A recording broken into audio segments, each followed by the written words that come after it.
Hey guys, all right. I'm going to answer a question I got from one of my viewers this evening. I have another video I'm going to do, but this is going to be probably something different, and a lot of people actually access this website in particular.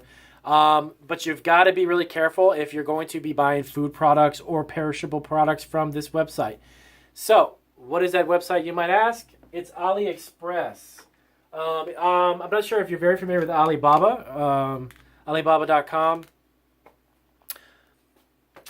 Okay, so sorry about that. So yes, Alibaba.com or AliExpress, of course, if you're not familiar, these are websites where you can, in America, buy directly from manufacturers overseas, specifically in Asia. What I have stayed away from doing is that there's a lot of different types of products that I would say give you a big thumbs up. You definitely get great deals on that you can buy from those countries and have them shipped to you.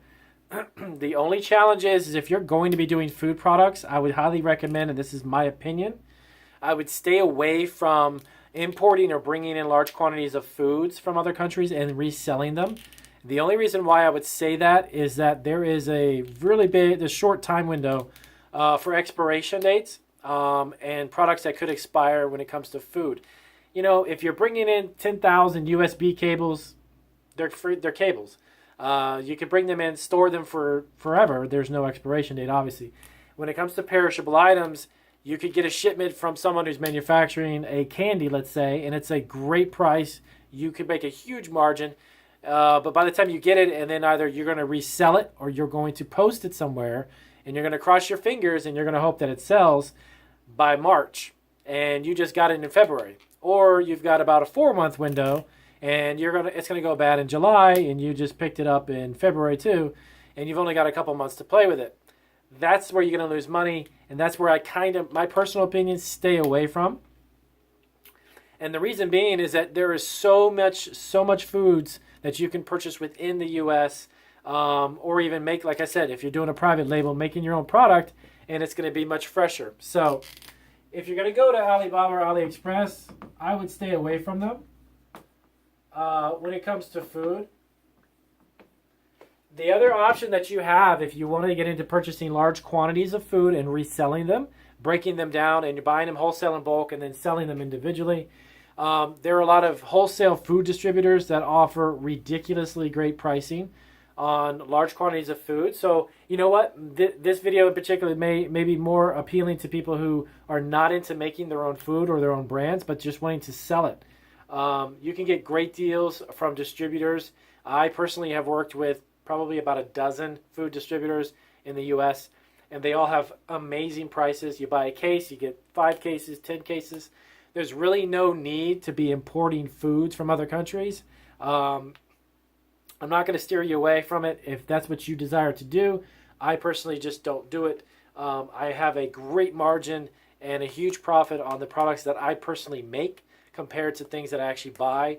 There are some stuff that we do buy and we have a chance to make money on and resell it. But predominantly, we're in the business of making what we do, and we do it very, very well, and we make a very good profit on it. So bringing in food, not a good idea. If you have a distributor, I would recommend you go to a distributor here in the U.S. A couple things, like I said, to keep in mind. Expiration date, the most important factor is expiration date, okay? And traditionally, if you're getting something from out of the country, the reason why I say this is that there's some food markets here where I live, and I've been into the city area where they located, and the challenge is that those markets bring in food, and I've checked the dates. I've seen it some of these shelves where some of the food's expired even, and I don't know if it's up to the grocery store, obviously, to check the first in, first out, and making sure that they're rotating the stock to keep it fresh. But their expiration dates are like really, really bad. You got a short window of opportunity. The other aspect to think about is damaged goods. When you're bringing it in from another country, products can get damaged very, very easily in transit. When it comes to customs, they're pretty intense on what they do as far as inspecting product. And you may get let's say you ordered 1,000 boxes of something, you get 90 of those boxes damaged. Now you got to go back to the seller. You either got to get a credit or they're going to send it back. it's just a lot of hassle. So expiration and damage.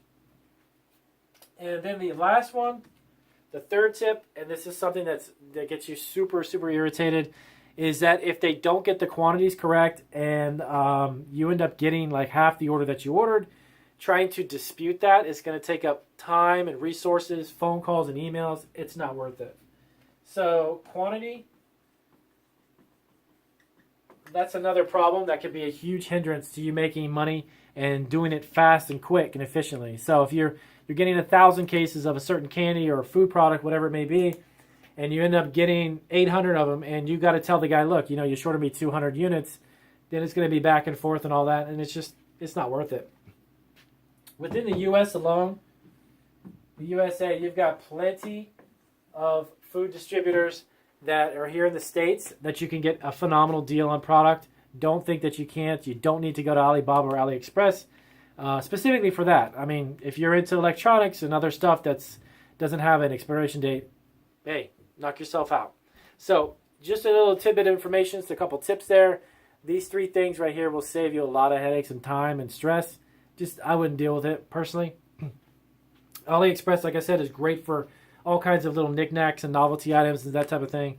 But when it comes to food products, there's a lot of products within the U.S. You don't need to be going outside the U.S. to find it.